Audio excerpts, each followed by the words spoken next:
Wait, are we gonna address the weekend? I know Yes, we're not of course we have to address what happened. I mean, we're not a political show, but is this a conversation we should be having? No, I don't blame you guys if you guys don't want to talk about this, but I will say that, I mean, he is okay. It's really sad that someone lost their life in this process because someone just, some deranged person had a rifle on top of a roof. But since Trump is okay and he is not assassinated, and he kind of is like in the Van Gogh Club now, right? What I will Totally. say is that what I will say though is this is like from a marketing and branding standpoint, you couldn't have asked for a better situation, right? Like this is absolutely gold for his PR team. They're going to run with this more so fast. There's already t-shirts everywhere. Like I'm seeing grazed and unfazed, like things like that. Like there's all sorts of funny shirts that have come out and everything, but this is absolute gold when it comes from PR. That attempted assassination, you get up and you fist pump with the American flag behind you. Somebody gets the photo. Somebody gets an awesome photo. Like that is a perfect photo shot for marketing. I think that's interesting. And then you get all the endorsements right afterwards. Glockman, Elon Musk. I mean, there's so many others that just came out. Hey, you got the endorsement this morning. Trump's dismissed files. Here's one of his cases got dismissed. It's been an interesting 48 hours from a publicity standpoint. I think it's it's terrible. I agree. Do not get me wrong. No, at no point should violence be included in this. But I agree with you. I think this is just a very unique marketing campaign. Yeah, and it's seriously just gold for his campaign to have something like this. But I mean, I really like, not to get political, but like there's when you talk about strategizing for the Democrats, like now you might as well just keep Biden in because no one can come up to the plate and beat this guy now, right? Like this is just inevitable. So. Welcome back to the White House, President Trump, unofficially. How does anyone compete against this now? This guy got shot at. He's won the sympathy of millions of Americans who are like not sure about him. And I'm not taking a side here because, while I don't agree with a lot of the policies from both sides, you can't compete against this. Like this attempted assassination, and you survive, and you like look like the way he looked getting up from it, like you're golden, man. Like that's like, but yeah, I mean, that's us addressing it. Are we good to move on with episode 50? Samir, you got any statement before we go? Cause this is your episode. So this is yours, right? Yeah, this one's mine. I got no comment on the whole Trump thing, but, I think you guys covered it really well last week when I missed out on the marketing aspects of a presidential campaign. So I feel like the topic has been addressed, and there's a lot of media coverage out there about this. I don't think Mad Men Pod needs to talk anymore about it. But let's get into it, guys. Men go mad. It's gone mad. Mad Men. You're mad. The man's mad. Mad Men. I'm mad.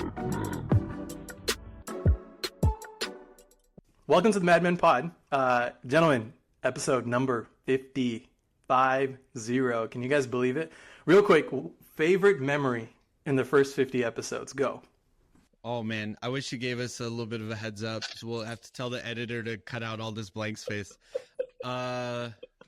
No, I purposely did this because I want to know what's the first thing that comes to mind. I think I'm going to talk about it later, but like I still think back to how funny the comments were on our viral video for the Nike take that we had months ago. And so I'll talk about that, but just like I still laugh about some of the comments we got on that because they came from my throat, man. The Nike fanboys. Same with Disney. Disney was the same thing, right? Remember the Mickey Mouse one? Yeah, I was gonna say I like it when we call stuff and then we get it like right off, and like it's like at the edge of stuff and people just start calling us out. I love it. I love being called out. So tell me if we get it wrong or we are kind of leaning one way or another. But I think it's been fun, and I think it's just the three of us have figured out a nice little energy going back and forth and just fighting offline to figure out who's going when and doing what. For me, I think it was in the spirit of presidential election, Taylor Swift for president. That is always going to be like etched in my memory. When the deal called that, here we are in 2024. Let's see, we got plenty of time ahead. if seems like there's not going to be a minimum age or a maximum age for presidential. Taylor Swift's got plenty of time to decide if she ever wants to run. But I think that's a one candidate that I feel like most of the country can unify around. But that's going to be one for me. But yeah, I think it's been great, being able to reflect back on the last 49 episodes and kind of getting into the 50th year. And for you guys listeners out there, for the past year, you guys have joined us on this wild ride of the ever-evolving world of marketing. Whether you're a marketing guru, you're an entrepreneur, or just someone who loves a good underdog story, Mad Men Pod has become your backstage pass to the world's most inspiring brands, and we appreciate your constant support along the way. But this week isn't just about celebrating ourselves. This episode is about you, the listeners, who've tuned in every week, ready to be surprised by our dud takes, or maybe even challenged a little bit by our brands that we explore. So for our 50th episode, we are calling this one hit or miss. Adil Salim and I have had some pretty strong takes in the past 50 episodes. So let's look back at some of our hottest takes and see if they came true or not. Did our prediction hit? Were we right about a brand move tanking? Or did we miss and we were completely wrong, and now we are here to hold ourselves accountable? We can take credit for when we're right, but let's take the heat when we were wrong. Let's go. I'm going to go with the first one. This one was really interesting. We talked about the massive splash in the social media space when Meta launched Threads to directly compete against Twitter/X. My prediction at the time was that it was a total dud, a fad, just a fancy new toy for users to play with because it's new. I predicted that it would go nowhere. I said the tech world needs to stop moving towards multiple fragmented copies of each other and more towards fewer super apps. We used WeChat as an example. We used Elon's vision of X as an example. Was I right? Nope. I missed. And that might be a shock to you guys. Let me tell you how. Let me remind you, Threads launched a year ago, this month. In 5 days that they had launched, they had crossed 100 million signups. No one thought they could sustain that type of hype. But after 1 year, is Threads a failure? I'm here to make a case against myself from a year ago and say, no, Threads is not a failure. In fact, there is a ton of upside. Let me bring some data into this. As of this month, Threads has 33 million daily active users. Daily active users globally. Over 175 million monthly active users. After 1 year. It took X 5 years to hit 100 million monthly active users. Threads has been adding 25 million monthly active users every quarter since Q4 last year. Today, X has 550 million monthly active users compared to 175 million. That's a big gap. 175 to 550 is a big gap. But I'm not seeing that as X's gap as the score, that this is their lead. I'm seeing the market potential of Threads and how many more users are still left for Threads to steal, who want this short form, tend to be copy-oriented social media. Threads has more monthly active users than Tumblr, Vivo, Discord, and Twitch. Oh, and the viable business point, Samir, of 2023 that you made, you don't think Threads was going to be a viable business? Threads hasn't even made advertising to brands yet. It hasn't made it available yet. Think about what kind of advertising products Meta can offer when it enables cross-platform ad buying and adds Threads to the inventory portfolio of Facebook and Instagram. Coming soon this year, allegedly. I stand corrected, Meta. I thought Threads would be nothing, and while it still has a ways to go to overtake X, there is definitely a multiplier effect when you bring Facebook, Instagram, and Threads together. So I'm calling you out, Samir of 2023, that you were wrong. Dud take. What do you think is I don't know. I don't still scroll Threads, but every time I get a Thread thing pulled up on my Instagram feed or something, it's always some junk shit. So A, is this Threads just growing because of nonsense, or B, is it because people are so upset with X they need another platform to go to? Like, what is this like? Is it viable now, or is it just like an upset people that they just need an outlet? No, I really don't think it's the Twitter angle. Like, I think these are people who never really used X or Twitter. This is people who are wanting to share some text that will show up on your Instagram feed, right? That's the way I will ever click on a thread. Like, I don't go skim through threads. I'll see something that someone posted and it'll show up on my Instagram feed, and then I'll follow it and then kind of go down that rabbit hole, right? So if they didn't have Instagram, then leveraging threads, like threads probably wouldn't be doing the numbers that you said today, Samir.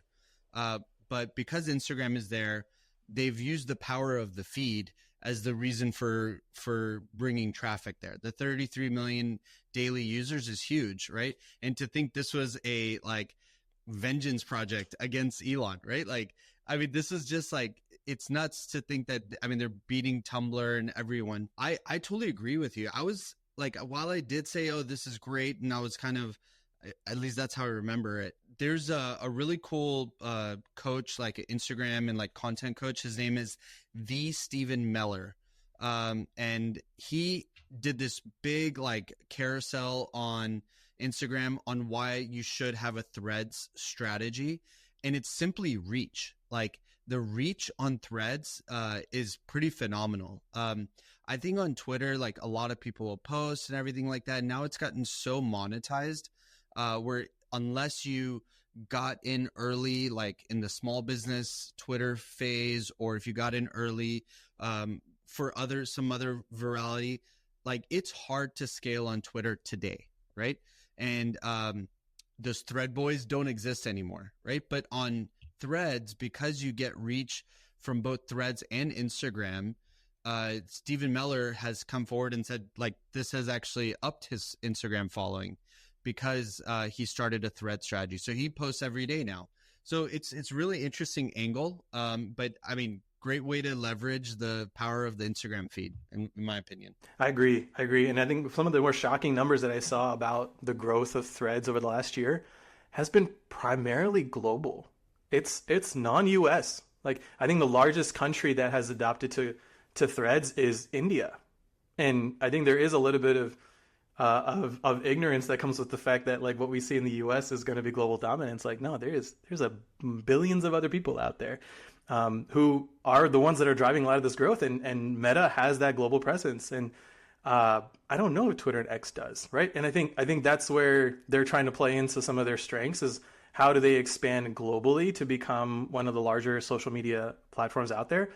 And then again, like that business viable product, I actually did not even know that they have not turned on advertising in threads. That to me is crazy. When you think about how much advertising revenue Twitch, Vivo, Discord, like these are massive numbers that these platforms are drawing in revenue, and Threads has the same number count, if not more, and they haven't even turned on the revenue stream yet. Like, that's where I'm just like flabbergasted at what the opportunity is that Threads or that Meta has in front of it. That really made me think twice about my take last year. So I will take the dud take and call myself that I missed it last year. But cool to see where Threads has been over the last year. We're talking about anything that's a prehistoric for our episodes. It's got to be Disney. If everybody remembers, I think I got named the Short King for Disney, talking about how the movie sucked and all the things are all on its way down. And it came from a place of love, because I'm a big fan of Disney from everything, right? So back in our August, we talked about how the movies didn't do well. They were doing the copyright things, and well, turns out they aren't doing all that bad at Bob Iger's helm, right? Even though they're on the way to sell some of the sports stuff. But compared to the last half of 2023 and the first half of 2024, revenue is up 6%, EBITDA is up 7%. Box office still bad. Now, doesn't count for Inside Out that just came out finally, hitting the $2 billion mark for these guys, right? That's the first movie that's gone over $1 billion in revenue for these guys in the last year, which is not included in these numbers, but it's gonna definitely help. But there's still some faults, right? There's still some faults. So a little caveat, right? Starz streaming is down. Streaming is actually up. Streaming is actually doing profitable money now. It's at 47 million. Last half they lost 200 million. So slowly ticking back up, but not at the rate that they want. But it's a lot thanks to the new ads section of Disney Plus. But the one that's really, really driving the revenue growth and the money is actually, can y'all guess what it is? No, acquisitions. I don't know. I mean, it's parks. It's parks. It's experiences. Parks, yeah, experiences are up significantly. And interesting enough, they were down 3 years ago. They were just terrible performance 3 years ago, and they're now the biggest revenue generation group from Disney, with a lot of investment and a lot of information going in. They've added new experiences, including World of Frozen in Hong Kong, Zootopia in Shanghai, the Dutron and Guardians of the Galaxy up in Florida, down in Florida. I mean, they've really turned that around, and they've just had the next 10 years they're going to invest another $60 billion in park. Now, look, operational costs also the significantly highest for Disney, but also the highest revenue generation and highest profitability across the board. What do you guys think? So I'll again, as Samir did, I will commit that I was wrong. Take the dud on the 2023 version of my conversations around Disney being shorted. But they're really turned around, and I think this is a good look for Disney. They just got to fix a few other things, and I think they can skyrocket back up. I'm going on a Disney cruise today. I'm like excited about the experience I'm going to have there. Yeah, I wouldn't be too hard on yourself, Salim. I feel like if you shorted them last year, you would have made some money. I think it was heading downward as you were criticizing them, but it's really interesting. I think you're totally spot on. I feel like Disney's sort of PR kind of got the worst of them at that time, where I feel like that kind of overestimated some of their trajectories and where people were thinking Disney was headed, where they had lost like $600 million on Disney Plus and Hulu last year. They lost an additional like $700 million on ESPN Plus. Like, there was constant talks about these like massive numbers of losses. And now Disney and Hulu is profitable for the first time ever. ESPN Plus is at an $18 million loss. Yeah, but it's a loss, but it's much smaller than $659 million loss last year. And the Parks point is really interesting. They basically told us a few years ago, hey, we're going to spike up prices like shit, and you're just going to deal with it. And here we are, paying those dollars and just dealing with it. Because we need those Disney cruises and Disney park experiences. Whatever price Disney wants to set, buyers will buy. Go Disney. Absolutely. I mean, Disney is, I think, I don't remember my take on it. I should have gone back and listened to these episodes, but Disney's the amount of IP that they have, like there's eventually people would come back. There's some nostalgia involved.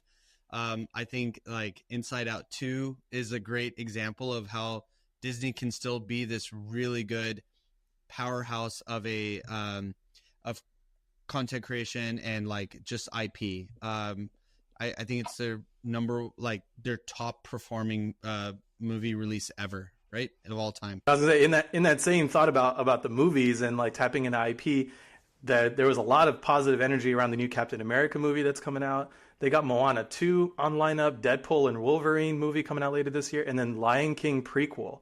Like, this is tapping into the same IP that has existed for years, but it seems like they slowed down and really focused on making these products very intentional. And rather than throwing out a bunch of volume of movies out there, it seems like they're being very focused on what is the biggest, most popular properties and dialing deeper. So I think the movie side of things is going to be really good for them.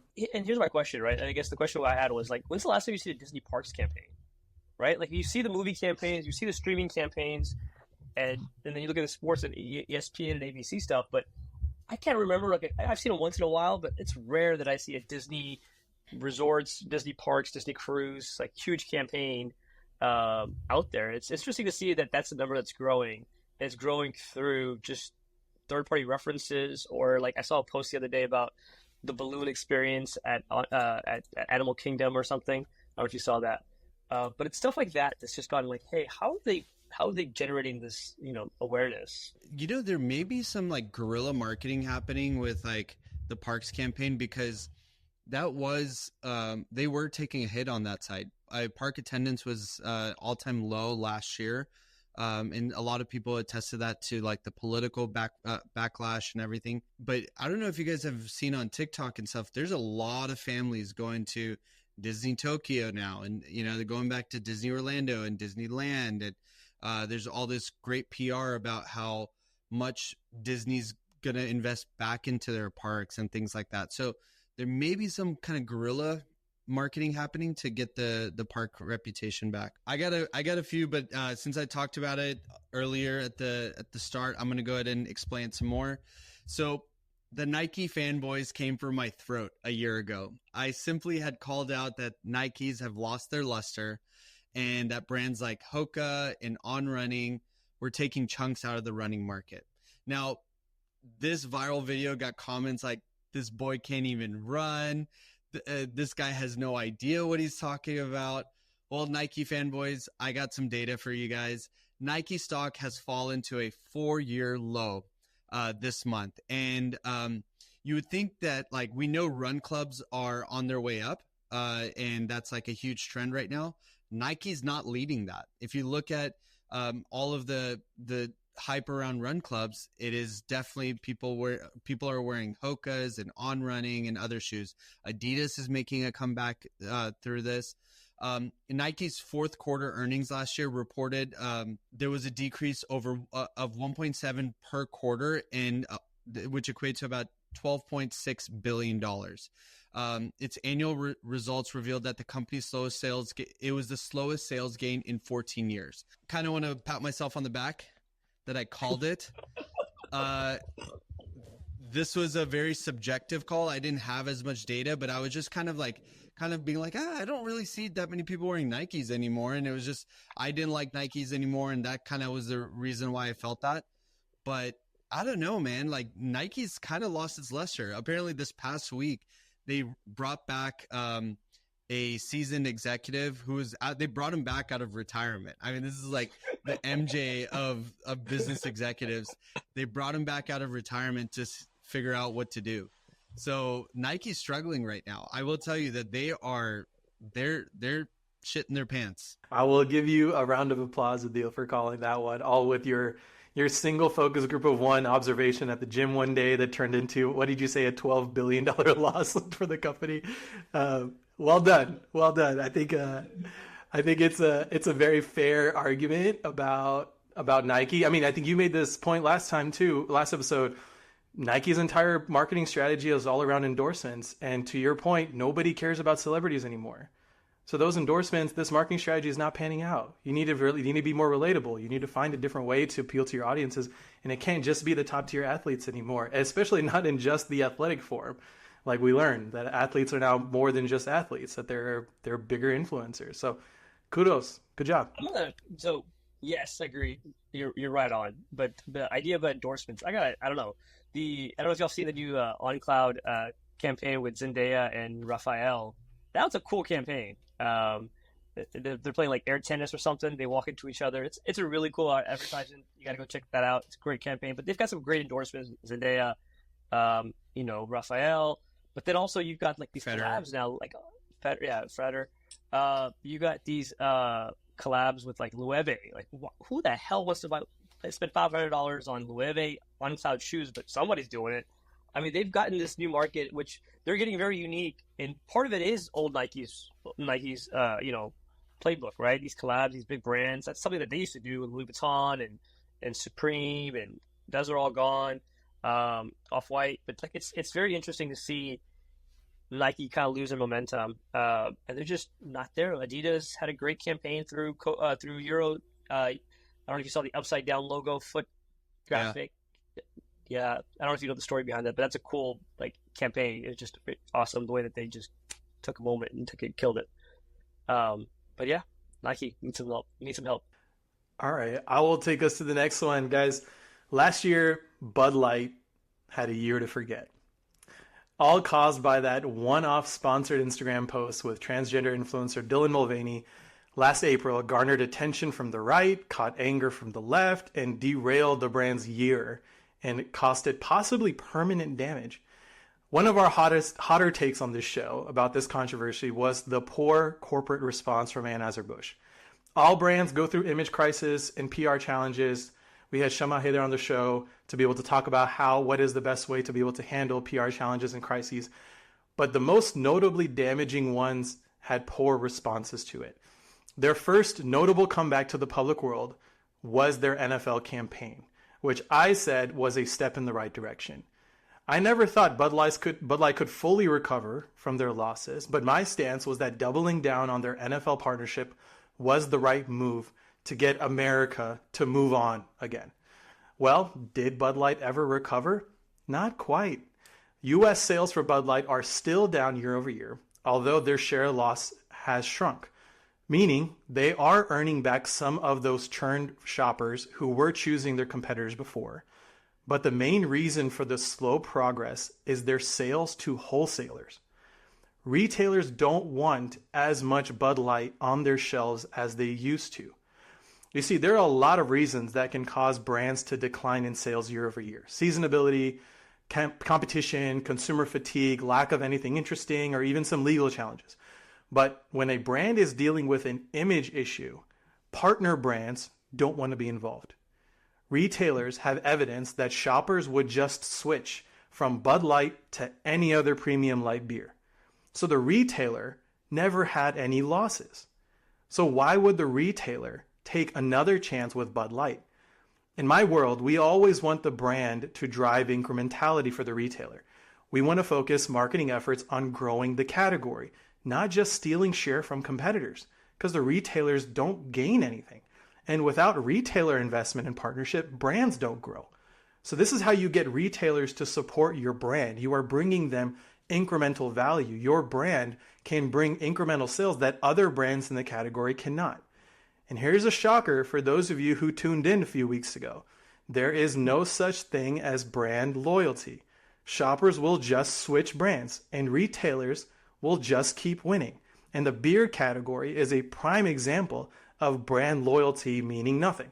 So a few weeks ago, I had that take. I'm still standing by it. It hasn't been enough time for me to evaluate.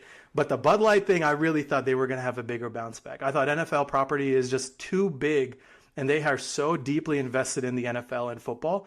It almost felt like they were going to be too big to fail that. And here we are still talking about Bud Light trying to gain back. And it's because retailers don't want to be associated with that brand anymore. And that's a challenging position for Bud Light to be in. So closing the loop on that one, thought Bud Light will bounce back bigger than it did. Unfortunately, it has not, and consumers will just buy any other type of beer.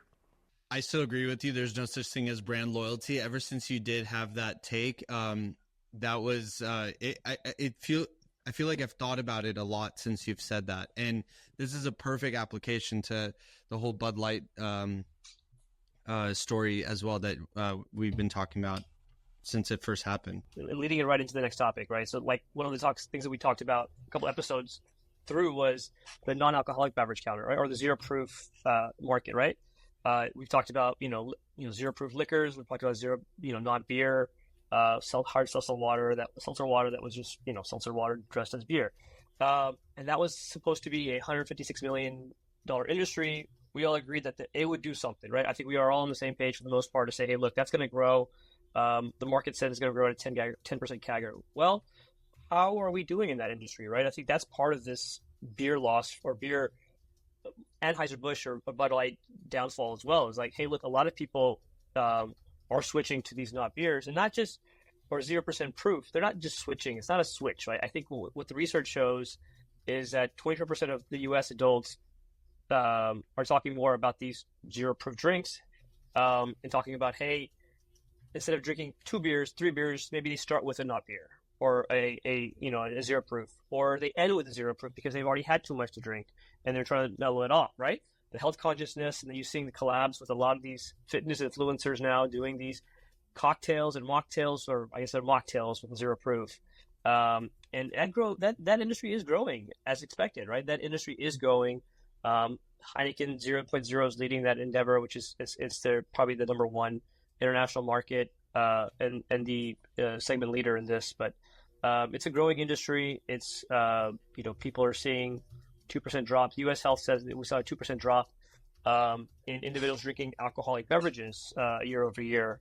So I think that's part of the cause. But I think as we talked about, zero proof is here to stay. That was very smooth. I couldn't even tell. On the, I don't know how to bridge from zero proof to Kim Kardashian, but I'm gonna try. To look like Kim Kardashian at the Ambani wedding, you gotta drink zero proof. That's There how you you go. need to do Or it. just water and lettuce. So I really felt like Kim K was going to have some troubles with the millions of followers that she's been losing. And I honestly thought, if you asked me about a month or two ago, that Skims was probably going to take a hit because of this like frustration with how out of touch the Kardashians are, normal Americans.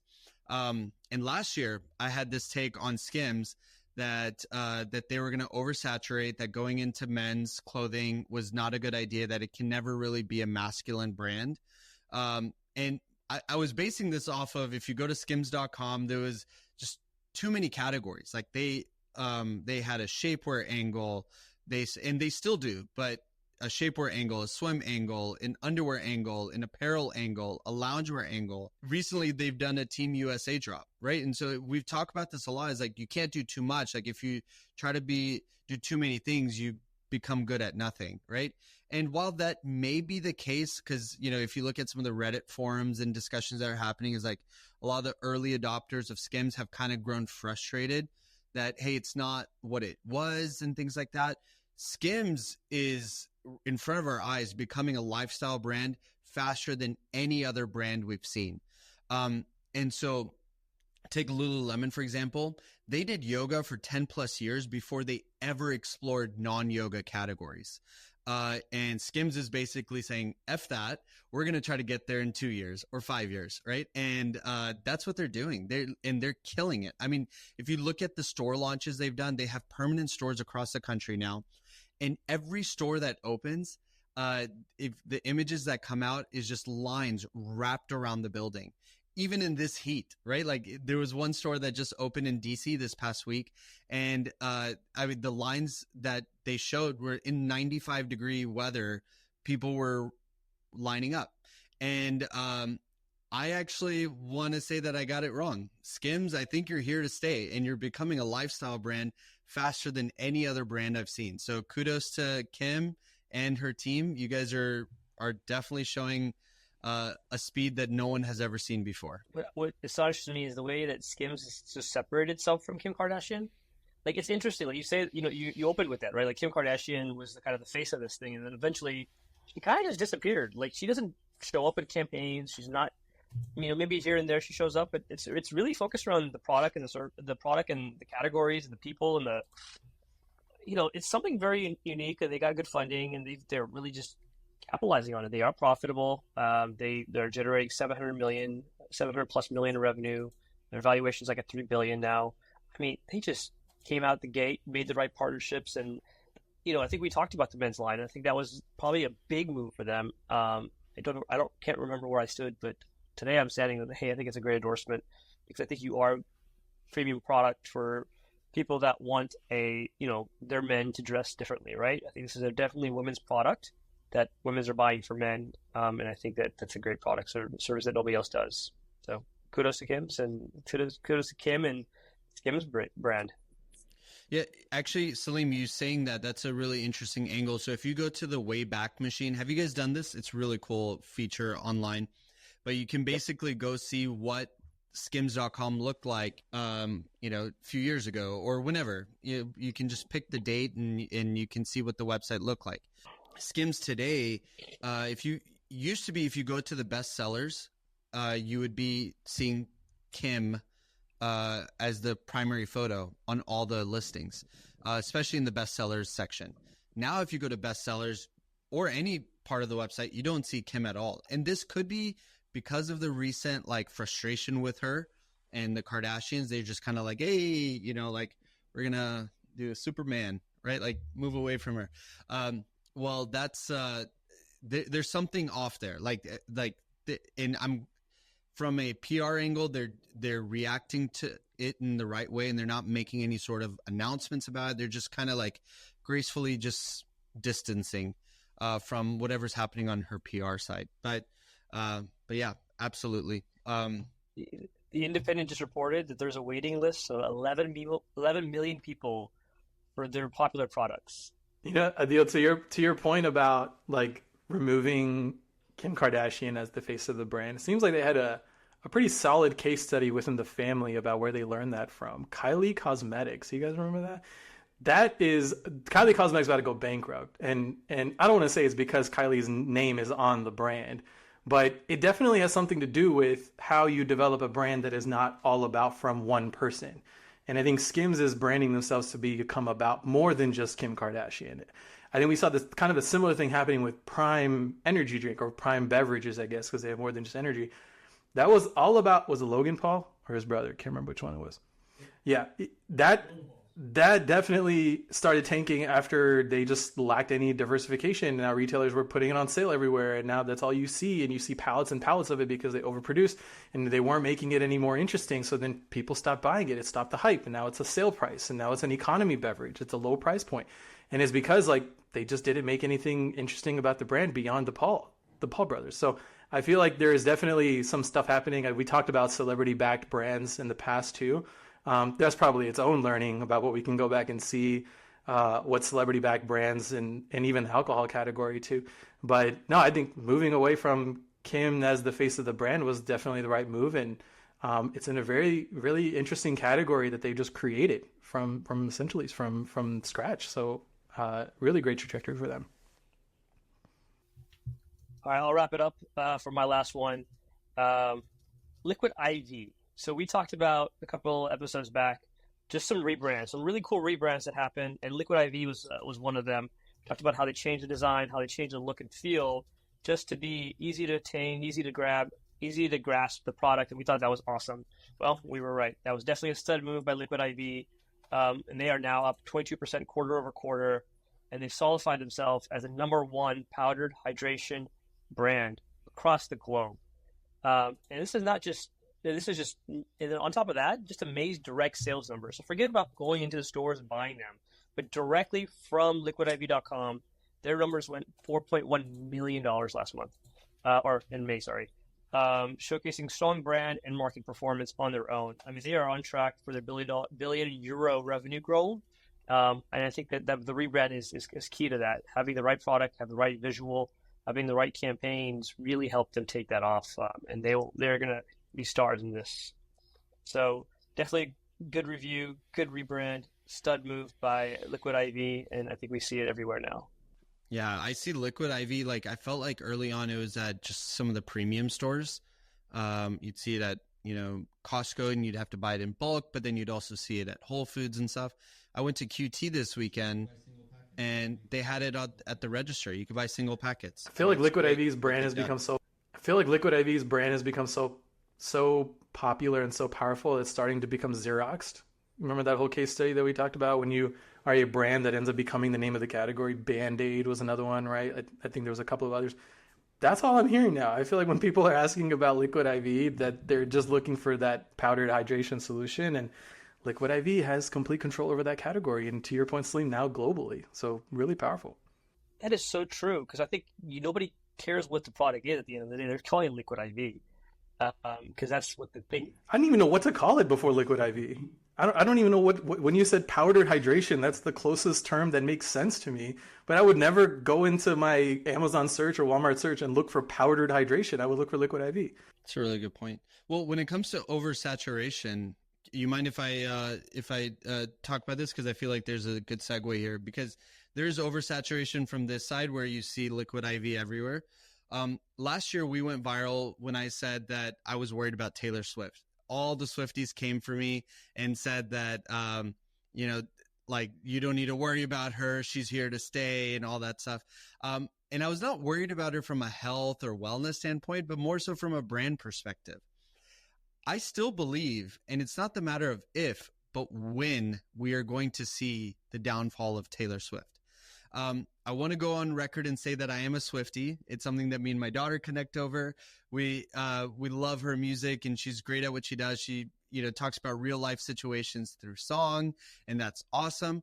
And she's achieved something that the 1% of the 1% of musicians haven't been able to achieve. She's a billionaire, and she's still on tour. And she keeps having these wonderful things happen. And it really, big testament to the team behind her.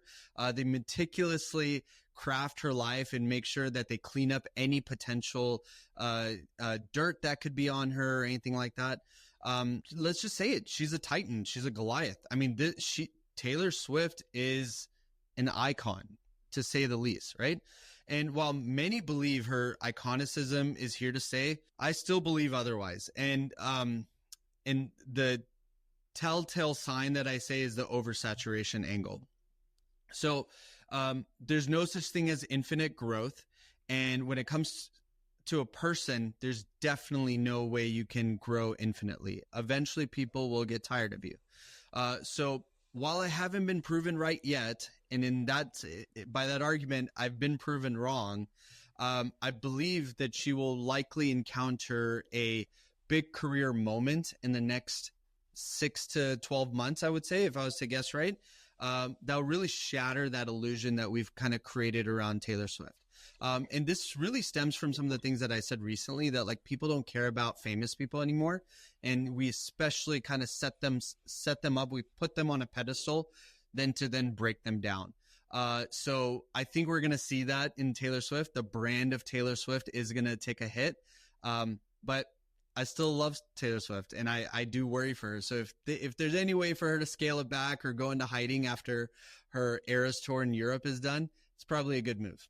I'm with you. I agreed with your take then about the oversaturation of her brand. I agree with you today that I am fearful of the future downfall of Taylor Swift. I do think that she has the right resources and right team at place to be able to handle whatever gets thrown at her. I feel like she has reached the top tier level where people can throw dirt at her and there will be more people defending her than joining the fight. And I think that doesn't happen in a lot of different cases, right? Most celebrities always have haters. I really don't think there's that many Taylor Swift haters out there. And if there are, they're not loud enough. But I think every other celebrity out there has haters, and they can be pretty powerful. I just don't think we've seen anything powerful enough come out to take on the Taylor Swift army. Here's the challenge in a Taylor Swift model, right? I think today, I agree. Today you're proven wrong because I think her brand is stronger than ever. But it's only Taylor Swift. And I think it's in her head. It's just her. It's her brand. It's her thing. But if you look at it, and you look at all these other big celebrities, they've outsourced to something else. They've moved on. They've created this legacy somewhere. Skims products or whatever we just talked about, right? All these endorsement product, Prime drinks, whatever it is, they've kind of minted themselves in this endeavor. And I don't think I've seen anything that's Taylor Swift's name on it besides music production and movies, right? I think those are all with her in it.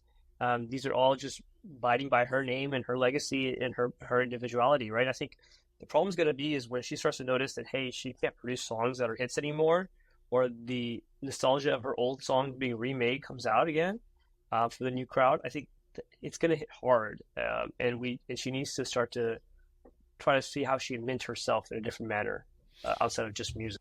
Yeah, and I mean, let's ask Kendrick to put out a diss track. Yeah, then it's over. Then it's over. Absolutely. Yeah. All right, that wraps up our recap for the year. Episode 50, guys. It feels really good to get to this point. We've evolved. We've learned a lot. We've taken in feedback from you listeners out there, and we're excited to keep going on this one. So appreciate you guys tuning in. Follow us on Instagram and on TikTok. Men go mad. He's gone mad. Mad Men. You're bad. The man's mad. Mad Men. I'm mad.